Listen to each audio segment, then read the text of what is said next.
São 8 horas e 12 minutos e vamos seguindo com o Folha no Ar, primeira edição. Oferecimento Laboratórios Clínio Bacelar, Clínica Proteus e Nova Canabrava.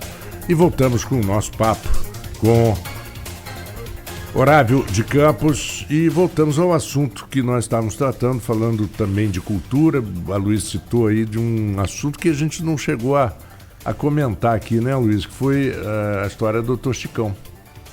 Um assunto político, né? Um assunto político. Mas a questão, eu estava conversando com o Otávio aqui no intervalo, eu entendi melhor a questão. Pelo que ele está me dizendo, né? E o Otávio é uma fonte que está dizendo, deve corresponder ao fato, é que o Fundo Municipal de Cultura, por não ter eleito um comitê novo, né? Essa verba está parada, ele é o gestor, está no nome do fundo, 1 milhão, ele mostrou aqui Isso aqui é verba orçamentária. Eu estou dizendo, essa outra verba são verbas de outras fontes. Por exemplo, de multas aplicadas para quem mexe em patrimônio histórico. São outras Mas existe, é uma dotação orçamentária ou existe esse dinheiro, de fato? Não existe. Não, esse 1 milhão, 1 milhão e 60 mil. Esse dinheiro aqui foi exatamente em 2016. Mas o que tem lá está parado? São verbas de outras fontes. Tem lá por cerca de 10 mil, 11 mil reais. E pelo fato de quanto? 10 a 11 mil reais deve estar lá na Caixa Econômica. Então é pouco, não é 1 milhão e 60 mil, né? Não, esse aqui é a verba orçamentária, entendi, a verba do governo. Esse aqui você tem que fazer processo para você, a tesouraria com o Caixa Único pagar. Mas enquanto não tiver o novo comitê, isso fica parado? Está parado. É só a cobrança, então, em relação a isso? Não, no sentido de agilizar isso, fazer, né? Quer dizer, junto com a sociedade civil, fazer alguma coisa no sentido de contemplar isso, de fazer cumprir a lei. Né? É a lei que precisa ser cumprida, só isso, mais nada. E a gente estava falando aqui no intervalo também de um programa, estava até elogiando um programa do governo Rafael, que eu também não conhecia. É o Viva Ciência. Viva Ciência. Como é que é isso? É muito interessante. Esse é um projeto que envolve as universidades, né, e os alunos universitários. E aí o que acontece exatamente? Os professores apresentam projetos para esses alunos estudantes, e aí a prefeitura está pagando uma bolsa de estudo para esses alunos pesquisadores. Eu mesmo estou co-orientando, né, um dos projetos que está fazendo um levantamento fazendo uma associação entre o apogeu do sistema sucro-alcooleiro da região, né, com a questão dos clubes de futebol das usinas. Quer dizer, trabalho interessante, um trabalho muito interessante. Cambaíba, né? Cambaíba, Sapucaia, né? Você tinha São João. Quer dizer, você tinha exatamente, você tinha os clubes de futebol que eram exatamente sustentados por uma rubrica, né? daquele sistema contábil do IAA, Instituto do Açúcar do Álcool, que dava exatamente o quê? Você tinha, os usineiros tinham, faziam um desconto numa lei de assistência social que podia fazer o quê? Investimento nos clubes de futebol, em diversão, né? Em clube social, enfim. Então eles aplicavam isso, né? No futebol. O esquema dos usineiros com as usinas, militar, né? Com a degenerência das usinas, também, né, houve uma degenerência dos clubes de futebol. Tá? Então, esse estudo, eu estou falando especialmente sobre esse estudo. A gente vai exatamente o seguinte, né, ao final desse projeto. Quem é se orientando? A Catarine. Repórter da Folha. Isso que está fazendo. Ela é repórter da Folha e está fazendo esse projeto. E eu estou fazendo acompanhamento também, em que? Fazendo acompanhamento da pesquisa de campo, que é mais interessante. Você encontra o quê? Os estádios todos quebrados, tudo arrebentado, não tem arquivo, né? Os troféus estão jogados no canto, enfim. Mas estamos recuperando o que podemos exatamente com relação a isso. A prefeitura está o quê? Paga ela uma bolsa de estudo para ela fazer esse tipo de trabalho. E é um projeto do governo Rafael Diniz. Mas muito bom. E não tem publicidade. Isso que eu estou dizendo é o seguinte, não há nenhum tipo de publicidade. Quando deveria fazer publicidade... Você está dando dica para o adversário, Horácio? Não, eu sou uma pessoa justa. Estou brincando. Eu sou uma pessoa justa. Se é bom, eu estou dizendo que é César bom. que é de César.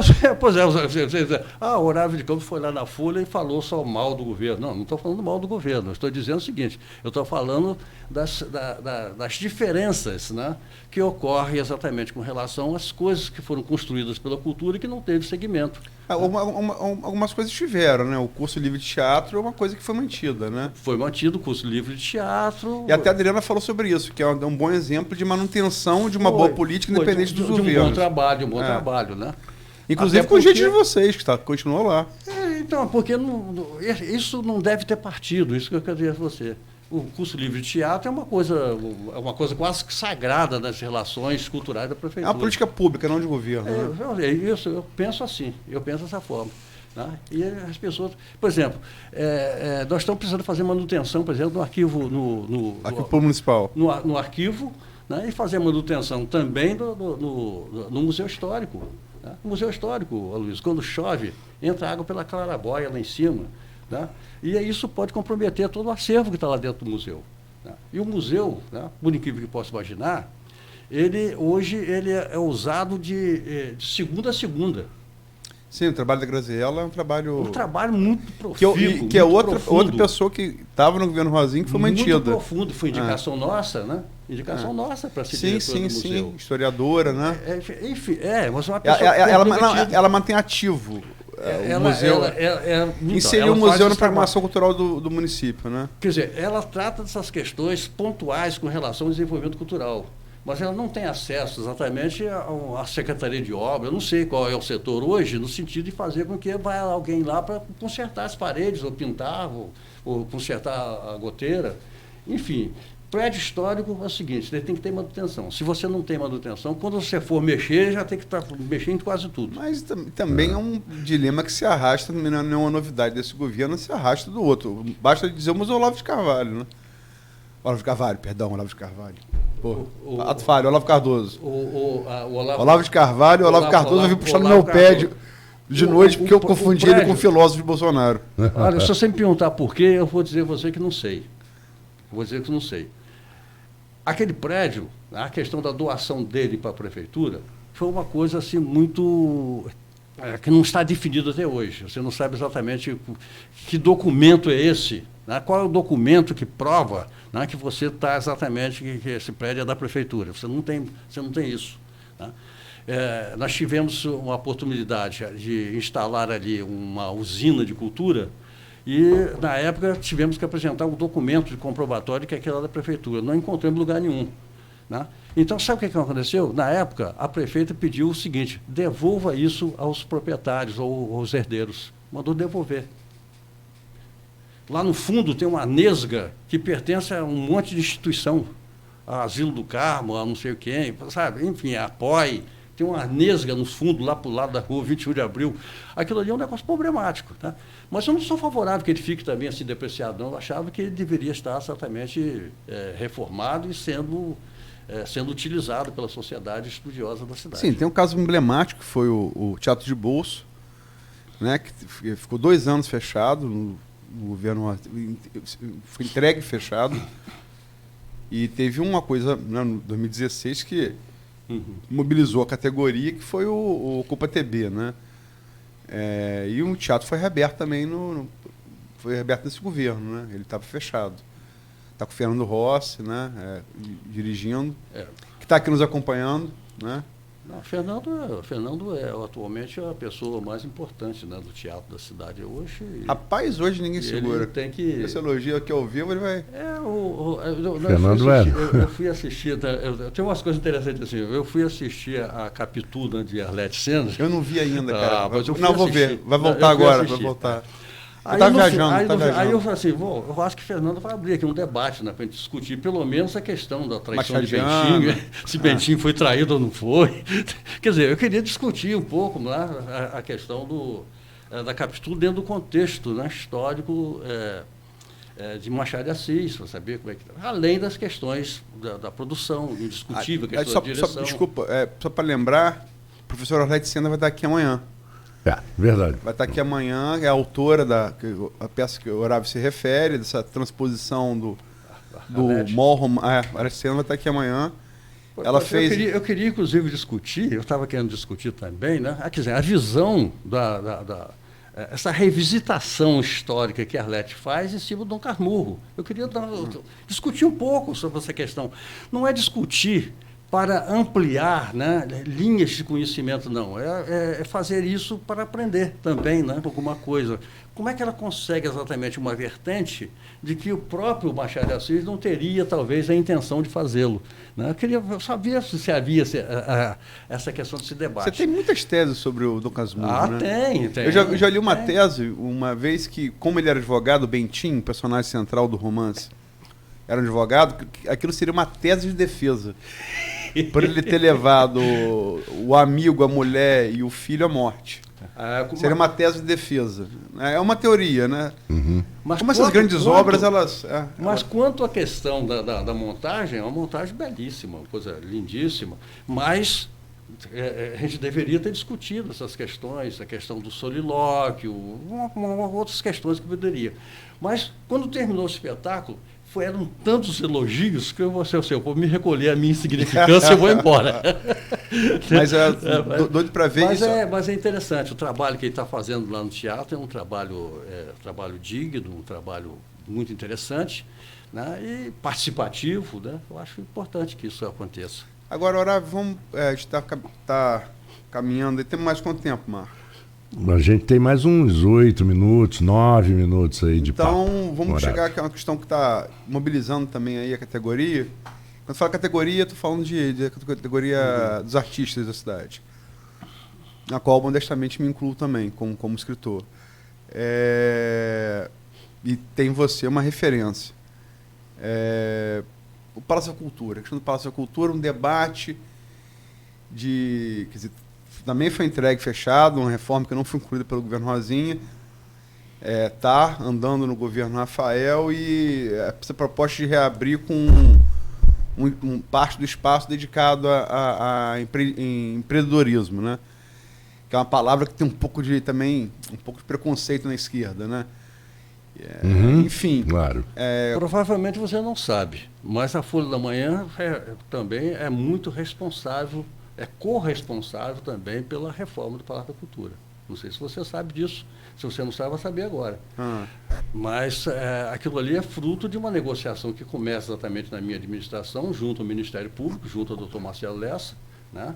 Em virtude da demolição do prédio do Chacrinha, ali na rua Saldanha Marinho. Sim, foi um absurdo, né? Na calada da noite. De madrugada.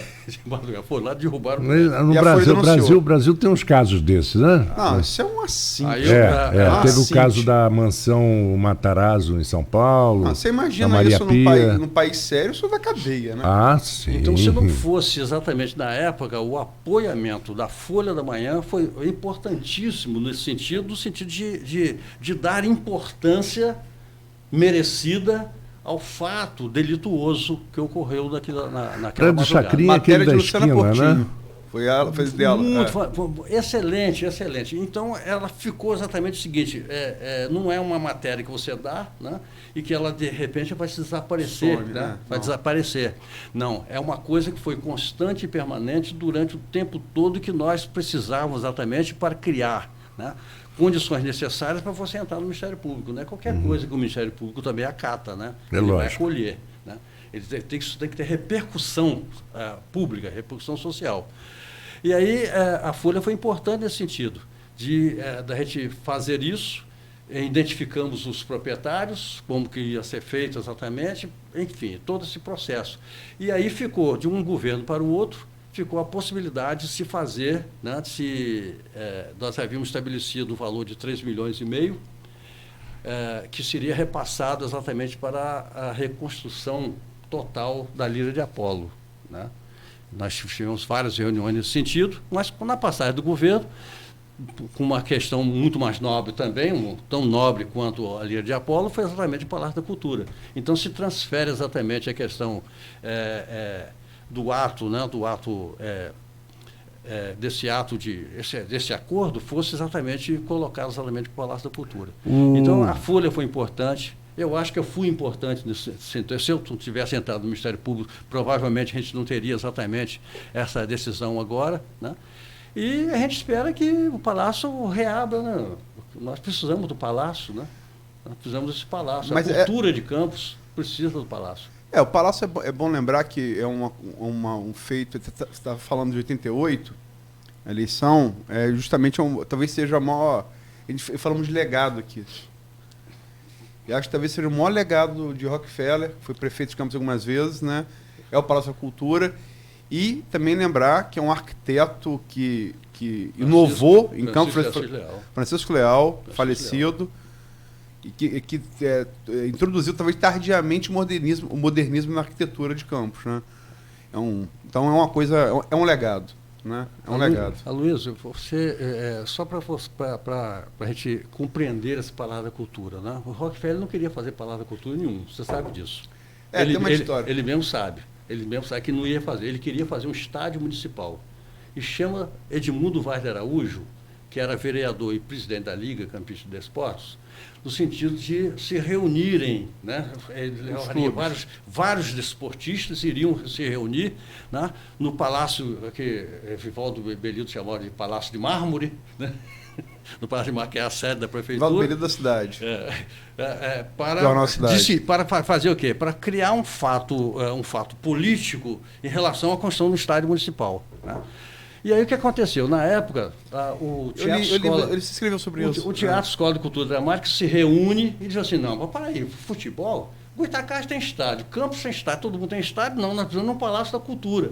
E aí o grupo, né, em peso, chegou lá.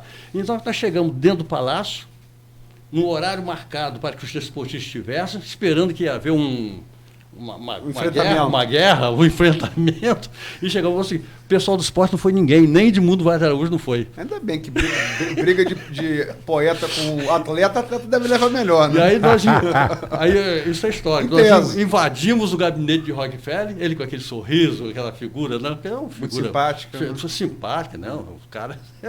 Aí vocês acabaram de ganhar, então, um Palácio da Cultura. Aí foi quando se anunciou lá. Quer dizer, foi o Teatro Escola de Cultura Dramática, né, na época, que resolve. Mas, enfim, ele teve sensibilidade de acatar o pleito e de fazer. Pois é. Foi interessante. Se todos os governantes tivessem a mesma sensibilidade. E no governo tampão, no governo de 71, 72. Eu perguntaria a você, e a Luiz sempre fala isso, a diferença de um projeto de governo, um projeto político e um projeto para a cidade, né? Política pública, né? De política pública e de política partidária. Isso. São duas coisas que, às vezes, os políticos colocam como política partidária e, às vezes não, muitas vezes, acaba abandonando uma obra que está em curso e que seria de grande utilidade por diferenças partidárias. No Brasil isso é muito comum. Né? Eu Mas me lembro no campo da cultura isso é uma iniquidade. Não deveria acontecer isso. Não. Pouco antes da inauguração da Folha da Manhã, eu tive aqui em Campos, eu me lembro, e saímos com a Luísa, porque eu tinha um grupo da Escola de Belas Artes no Rio de Janeiro querendo viajar pelo Estado. Havia um projeto na época para viajar pelo Estado com exposições itinerantes de seus alunos, que eram uma coisa linda. Aí conversei com seu pai, com a Aloysio, e fomos. O Palácio da Cultura não tinha condição, estava tudo quebrado. Isso em 70 e final de 70. Final dos anos 70. E o Palácio da Cultura é dos anos 70. É dos anos 70. Deve ter sido 71, 72. Não, isso foi mais para frente 78, um pouquinho. Você foi 78. Ela estava assim com o vidro quebrado. Já claramente assim, o governo anterior, o governo posterior já não dava importância. Não, o Palácio da Cultura, eu posso dizer, eu falo por mim, experiência pessoal. Eu sempre gostei de ler e eventualmente fico obcecado por um tema, desde criança. E eu li muito no Palácio da Cultura. Eu me lembro de História Natural. Eu tinha uma época na adolescência, eu era evocado com História Natural. História da evolução dos animais, né? E grande parte do pouco que eu sei, não que você saiba grande coisa, mas muito do pouco que eu sei, me devo ao Palácio da Cultura. Ia lá, pegava os livros, ficava ali. Depois, um pouco mais tarde, como poeta, tive a sorte de ganhar festivais ali, de participar de muitos festivais ali, conheci pessoas, Adriana Medeiros, Adriano Moura, essa galera da minha idade, que a gente veio... Não, o pessoal talentoso, né? Essa geração muito talentosa. Essa geração é ótima. Meu Deus do céu. O Adriano Moura, por exemplo, ele surge, né, no cenário cultural da cidade, né, dentro de um projeto que era de Bete Araújo, que era teatro na escola, né? Levava poesia. Ele foi descoberto fazendo poesia lá em Travessão, no Colégio Travessão. Tá? Ele teve... Quer dizer, o talento dele exatamente programa flui. Também, não. Adriano... E a Adriana Medeiros também. Adriana, é uma atriz, meu Deus, muito festejada. Adriano, eu acho...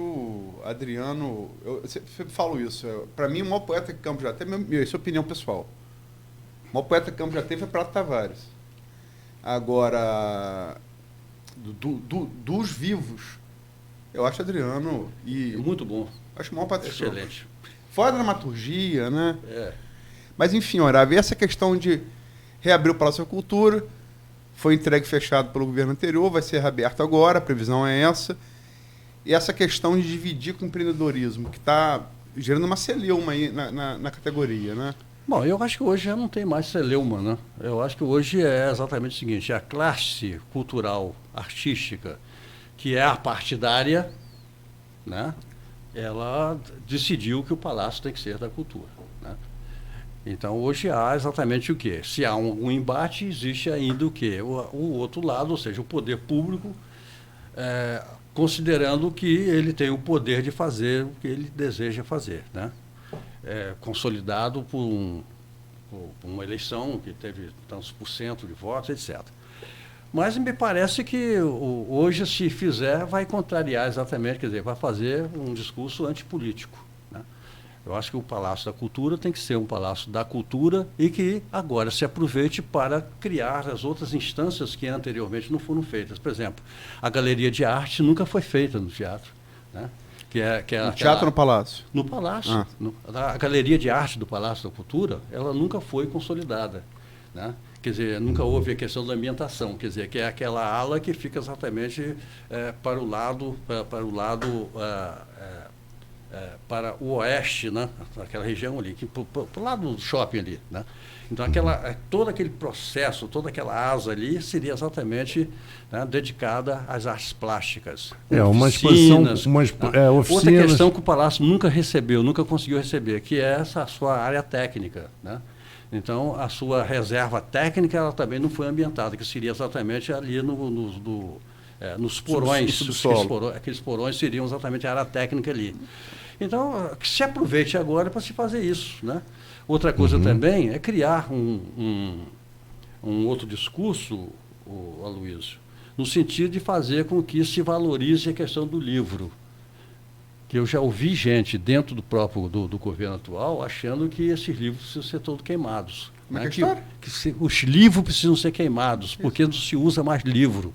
Que as outras pessoas agora se usam as bibliotecas virtuais. Quem disse isso? Eu ouvi isso num discurso dentro de um espaço, cultural. Mas aí, Otávio, quem disse isso? Eu estou dizendo a você que eu vi. Não, mas quem falou? Pô, eu me reservo o direito de não dizer quem foi que falou uma besteira dessa. Porque isso já fizeram. Uma besteira dessa. Não deu muito certo. Eu me lembro Günter Grass, que é escritor alemão, prêmio Nobel de Literatura, tem um Tambor, que é um clássico, né, o livro. Ele falou sobre isso. Cresci num regime que começou queimando livro e terminou queimando gente, né? Se referia à Alemanha nazista, né? Isso não dá muito certo, não. A última vez que fizeram isso, a fatura foi 60 milhões de mortos, né? Na Segunda Guerra Mundial.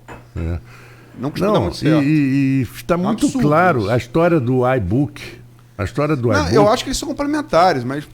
mas não passa de complementar. É um absurdo. Porque se fosse tão fundamental... Mas eu vou querer saber quem foi que disse isso depois. Você pode me dizer no ar, mas agora eu vou querer saber. Mas, Aloysio, veja bem, tudo que o Steve Jobs metia era grande sucesso. O iBook nunca foi um grande sucesso. De você pegar e ficar lendo, até porque ninguém aguenta.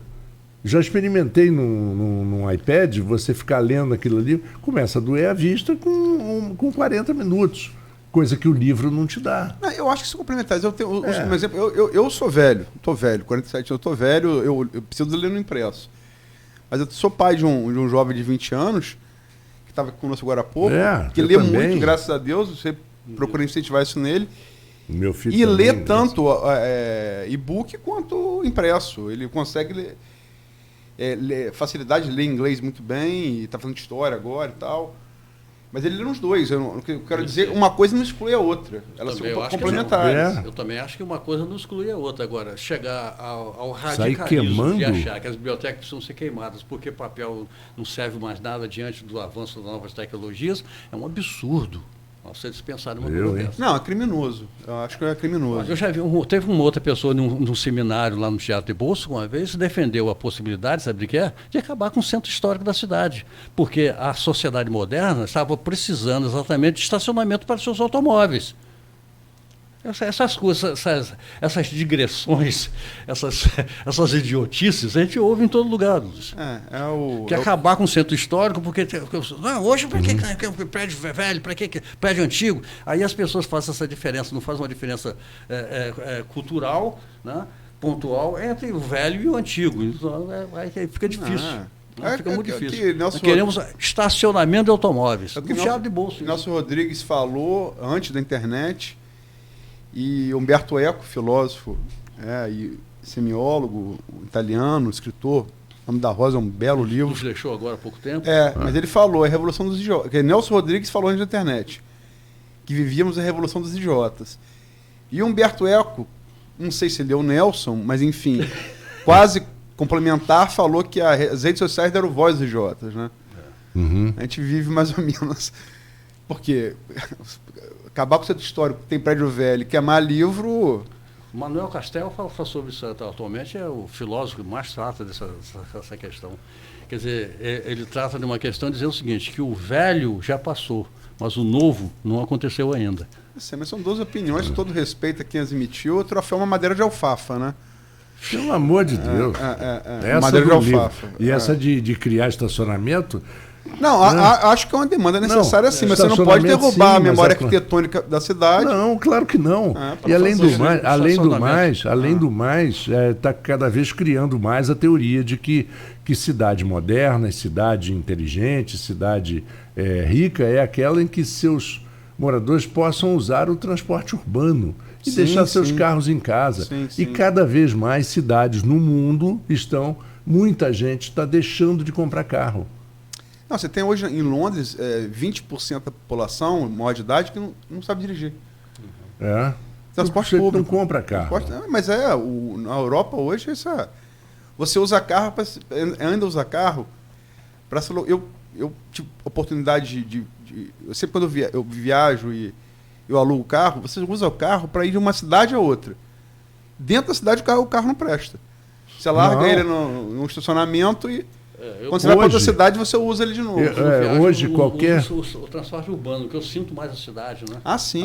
Andar a pé, né? Metrô, hoje Nova York, por exemplo, você ter um carro é uma dor de cabeça, porque você não vai encontrar lugar para estacionar e se encontrar é caríssimo. Caríssimo. Agora, só essa questão... melhor não ter. Sim, Não, o futuro... tem várias pessoas que apontam isso, quer dizer, a profissão de caminhoneiro e motorista de ônibus são profissões condenadas à extinção em pouco tempo. Vai ser mais barato e mais seguro você fazer isso via GPS e tal. O futuro é esse. Historiadores como Harari que falam muito sobre isso, o Yuval Noah Harari, o israelense. Mas e transporte público é o futuro. E também... combustível fóssil, a tendência a acabar, né? Enfim, carro elétrico hoje na Europa já é uma realidade, né? Agora, para ficar aqui no nosso canavial, mestre Horário, você acha que é uma questão fechada, pode estar fechada para a categoria, mas não é uma questão fechada de decisão administrativa. A questão de divisão com empreendedorismo. No entanto, ali já aplicou o Palácio da Cultura, e não estou fazendo aqui, juízo de valor. Eu estou só pontuando que é fato. já serviu para sediar outras coisas. Odontologia, fazia inclusive próteses ali. Secretaria de Educação funcionou ali muito tempo. Prefeitos já despacharam dali. Quer dizer, não é uma novidade. Não é uma novidade. Por que essa reação, se você acha? Se já foi feito no governo Rosinha, no governo Arnaldo, enfim, por que essa... Eu me lembro que aquele setor o setor, por exemplo, de odontologia, né, tinha um setor ali. Fazia prótese. Tinha outro também do Rotary, não me engano. Tinha várias entidades que ocupavam ali. A Academia Pedralba, que foi o Dr. Raul de Linhares que determinou que a Academia Pedralba ficasse ali. Mas ainda tem a ver com cultura, enfim, né? Mas a odontologia não com todo respeito Mas ela não está ali desde que saiu, desde a época de Prata Tavares, que essas entidades já saíram dali. Desde a época Rosinha chegou a despachar o Palácio da Cultura, né? Desde o governo do Zezé, que não tem mais essas entidades saindo dali. Até porque ele cedeu essa entidade de odontologia. A Secretaria de Educação funcionou no governo Rosinha ali? O quê? A educação? A educação no primeiro governo de Antony. Foi o primeiro governo? Foi. Garotinho? Foi. Ele levou a educação para lá. Então, criou ali vários puxadinhos de dentro. Aquilo era horrível. Sim, mas... era horrível.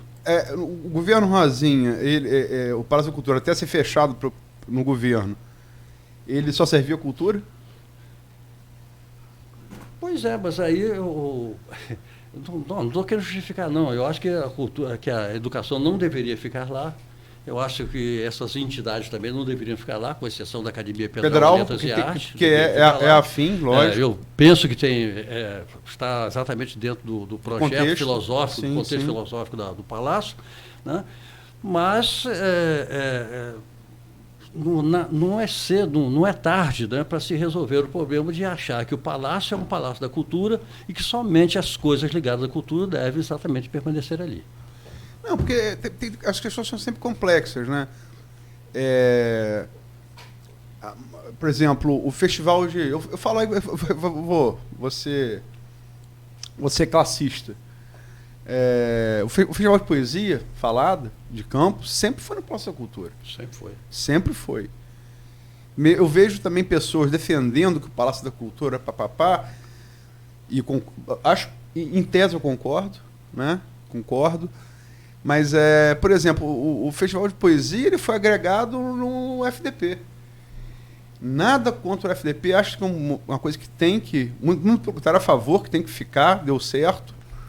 Agora, ele é do Palácio da Cultura, ele não é do FDP. Ele ficou no FDP porque ele ficou com o fechamento do Palácio da Cultura, ele ficou sem casa. Aí foi agregado no FDP, mas eu acho que o Palácio da Cultura abrindo o lugar dele no Palácio da Cultura.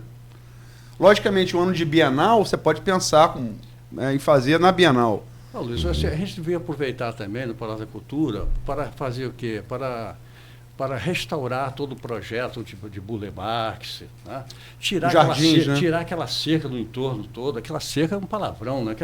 Originalmente o palácio não tinha cerca. Eu lembro. Eram cercas vivas. Né?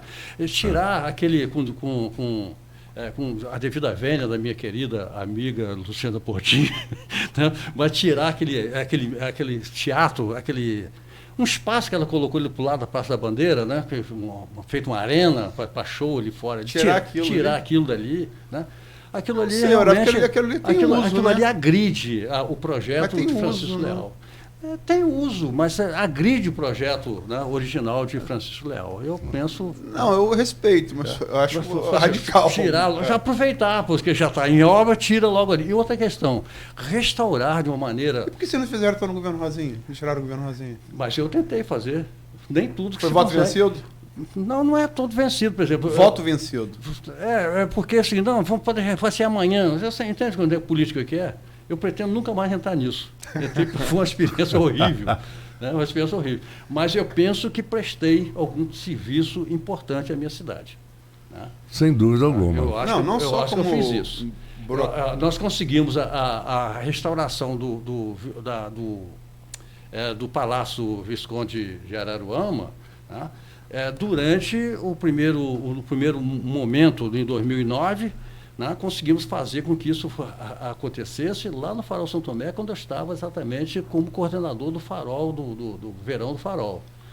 Eu fui na casa da prefeita, cheguei lá, encontrei o deputado lá, e aí sentamos e falei assim... Rosinha Garotinho, que você tá falando. Sentamos... Seus ex-pupilos do Sentou lá, eu peguei meu banquinho, eu sou preto velho, banquinho, sentei do lado da rede, foi ali naquele momento, sabe, num domingo de manhã, que nós conseguimos exatamente, que na segunda-feira, né, a Conenge já tivesse exatamente entrado com um projeto, né, para a valorização daquilo ali. Nós gastamos na época, investimos naquela reforma 3,5 milhões, que é uma merreca em termos de dinheiro municipal, 3,5 milhões. E perdi em quê? Na questão do Arizes. Só dos Arizes. Dos Arizes. O Arizes, a prefeitura ia comprar não só o prédio, mas o entorno por 450 mil, que era uma merreca na época. Eu tinha na minha cabeça fazer ali um projeto de representação teatral da escravizaura, fazer ali um restaurante temático, né? um museu que falasse sobre as tradições agropastoris, da fabricação de açúcar, enfim, as coisas todas. Aquilo ali seria um centro cultural importantíssimo. Aí eu perdi. Tem coisas que a gente ganha e perde, né? Na sua relação com o poder, né? Mas, enfim, são questões assim que... Mas a experiência, só você estando dentro do ambiente, você saber como é que é difícil você trabalhar na administração pública. Bom, como é que é difícil. Otávio, são 8h48. Agradecemos a você, né, não só o pessoal da Rádio Folha FM, como também os ouvintes da Rádio Folha FM. Com certeza lhe agradecem por essa visita, por esse tempo que nós passamos aqui batendo papo. E volte sempre, é o que eu posso dizer. Sempre que for convidado, eu virei aqui. Nem precisa ser convidado, é só vir. Eu sou funcionário ad hoc, né, da Folha da Manhã até hoje. Então, nunca consegui sair daqui. Agradecer ao Otávio, fazer minhas palavras do Marco. E eu acho que você, Otávio, a contribuição que você deu a Campos, ela vai muito além de experiência de poder público. Né? Você deu como diretor de teatro, como jornalista, professor, e continua dando, né? Com certeza. Não, dando não, eu sou ministrando, concedendo. Né? Dando não. Melhor não. Depois de velho, né? Até agora. Mas melhor enfim. Pode interpretar mal, né? Não. Esse pessoal do teatro. Mas enfim, acho que o exemplo que você dá aí nessas funções, a questão do jongo também. Enfim, acho que você é credor na minha opinião, mas você é um cara que é credor dessa cidade. Eu agradeço a sua opinião. Para mim, você sabe que é válida. Você sabe que nós somos amigos há muitos anos, né? Temos tido assim, algumas diferenças importantes de cidadão, de pessoas. Faz parte. A gente não desvalorizo a nossa amizade por causa disso ou de outros percalços, outras questões. Mas eu me coloco aqui muito agradecido, né, pela oportunidade que vocês estão me dando, porque vocês estão me tirando exatamente do ostracismo onde eu estava, né, fora do foco. Então, vocês estão botando novamente o foco, né, diante, né, da minha imagem, da minha palavra, daquilo que eu penso. Eu sou muito agradecido com isso. Sua palavra está sendo passada diariamente para os meninos novos que estão vindo aí do jornalismo. É verdade. Isso aí... Né? Isso aí tira Paulo qualquer Catarino, por exemplo, exatamente. Luiz Barbosa chamava isso de vampirismo do bem. Ele dizia que o cara experiente, ele de certa maneira absorve a vitalidade do mais novo e que isso o renova. Claro. Ele falava sempre isso. Você se mantém jovem com essa relação, interface. E pronto a modificar o pensamento dentro daquilo que a modernidade nos oferece, né? Não é estabilizar-se, né, em conceitos antigos e achar que eles são aproveitáveis. Caminho é verdade a vida. Muito obrigado, Otávio. Nós vamos agora com Paula Vigneron. Outra das tantas que o Otávio formou. Exatamente, que vai nos trazer direto lá da redação da Folha da Manhã, o nosso, direto da redação. Bom dia, Paula, é com